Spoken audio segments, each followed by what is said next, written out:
Gemuk satu je. Kenapa? Kerana terlebih makan, ikut nafsu dan tak buat senaman. Tak ada gemuk yang bermalas, tak ada gemuk yang aktif. Semua gemuk memang bermalas buat senaman. Sebab tu berat engkau naik. Kerana makan terlebih dari keperluan dan kau tak buat aktiviti, tak membakar kalori. Pandai mencari alasan.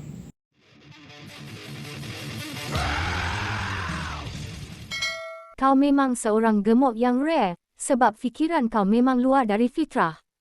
Itulah kenyataan yang dikeluarkan oleh pempengaruh Tarek Fit, apabila individu ini mengulas mengenai kenyataan-kenyataan yang dikeluarkan dari Bob T20 yang mengatakan dirinya lelaki gemuk yang rare dan sihat.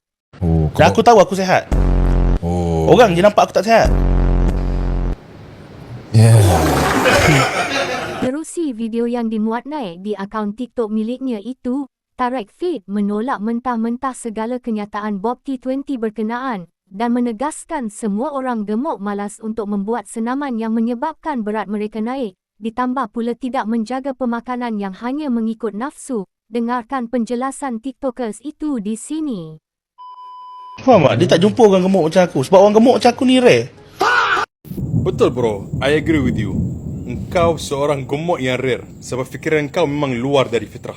Kau rajin, aktif. Mungkin aku cakap aku tak aktif pergi gym, tapi aku tak beritahu orang pun. Kalau aku jogging bawah rumah ke apa ke, jalan kaki ke, brisk walk ke, perlu ke aku beritahu? Tak perlu pun. Bro Habibi, kalau engkau memang aktif sangat, mesti berat engkau dah turun. Lagipun engkau tak perlu bagi tahu orang engkau buat brisk walk ke ataupun pergi gym, kita akan nampak hasil. Tapi dalam dunia ni dia ada dua side of gemuk. Gemuk pemalas yang memang kau tahu lah, jenis duduk atas katil, main ML, main Mobile Legends, main PUBG je. Ada satu lagi gemuk yang memang hasil, cari duit. Orang cakap mindset dia bagus. Gemuk yang macam tu yang Gemuk satu je. Kenapa? Kerana terlebih makan, ikut nafsu dan tak buat senaman. Tak ada gemuk yang bermalas, tak ada gemuk yang aktif. Semua gemuk memang bermalas buat senaman. Sebab tu berat engkau naik. Kerana makan terlebih dari keperluan dan kau tak buat aktiviti, tak membakar kalori. Pandai mencari alasan.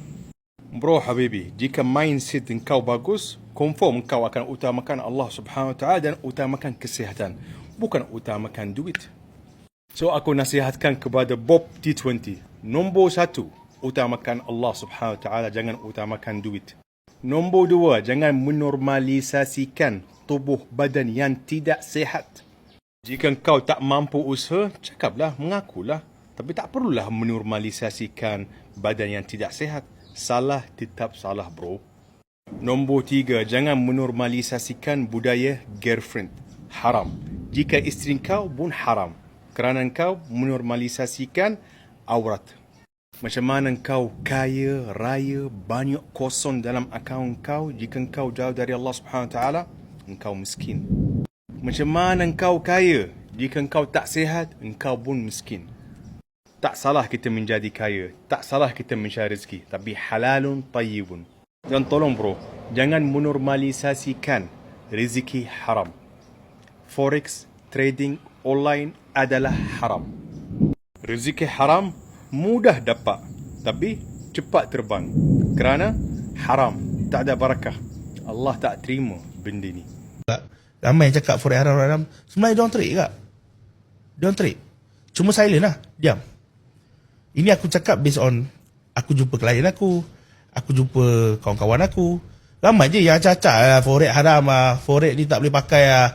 Ujung-ujung duk tekan tak? Ujung-ujung tekan tak? Diorang yang cakap. Lagipun bro, engkau tak perlu ikut orang, ikut agama Islam. Kalau orang buat silap, jangan ikut. Utamakan Allah Subhanahu Wa Taala. Semoga bermanfaat. Ahlan wa sahlan. Subscribe with notifications on.